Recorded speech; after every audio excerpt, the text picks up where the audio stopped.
Good morning guys!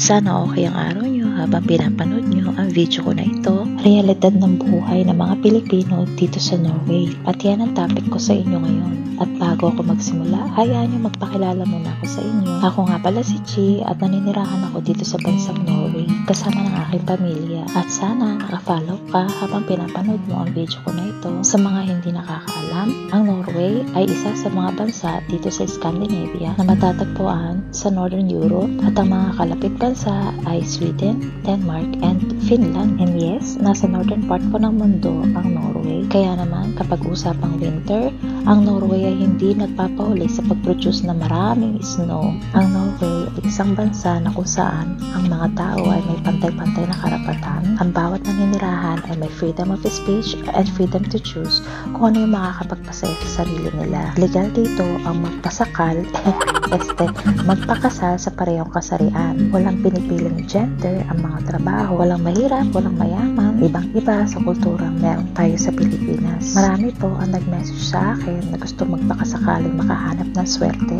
dito sa Norway. At ang may papayo ko lang, kung gusto nyo magtagumpay dito sa Norway, isasantabi natin yung mga fried chicken nating asam. Dahil ang totoo, maraming skilled workers sa Pilipinas, pero dito sa Norway, nagsimula silang magtrabaho bilang cleaner, salesperson, or food server. Madami din mga Pilipino na dito na nagpatuloy ng pag-aaral, mga kumuha ng kurso para maabot nila ang trabaho na pangarap nila. At ako na nagsasabi, hindi ganun kadali, lalo na't obligado ang bawat naninirahan dito na aralin ang kanilang lingwaheng Norwegian. At aaminin ko sa inyo guys, magpahangga ngayon, nanon-nosebleed pa rin ako sa mga Norwegian, lalo na kung malalim na mga pinag-uusapan. Pero sa totoo lang guys, kahit ano pa yung trabahong sinimulan mong pasukin dito ay hindi ka talo. One factor is ang taas ng pasweldo rito kumpara sa Pilipinas. Kahit na yung mga tagalinis dito sa Norway, matataas ang mga sweldo nila. Dahil naman kasi napakataas ng cost of living dito sa Norway.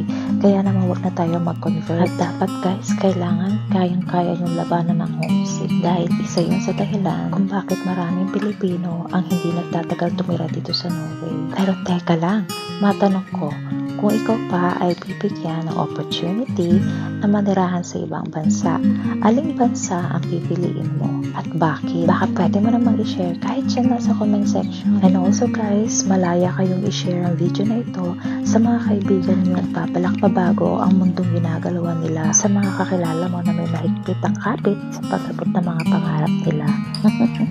Char, drama no? Oops, madami pa sana akong isi-share sa inyo guys, pero mahaba na ang video na ito, kaya ituloy ko na lang sa next video ko. Dahil part 1 pa lang ito, meron pa tayong part 2, part 3, part 4, and part 5. Kayo na ang magsasawa, pero sana huwag kayong magsawa. Kidding aside guys, pinasok ko ang mundo ng pag-vlog para magbigay ng inspirasyon. At based on my experience lang po ang aking isi-share. And also to share positivity in life, to give hope to those people who are losing them. And before I end this video, always remember guys, no matter how busy we are, don't forget to enjoy life. See you on the next vlog.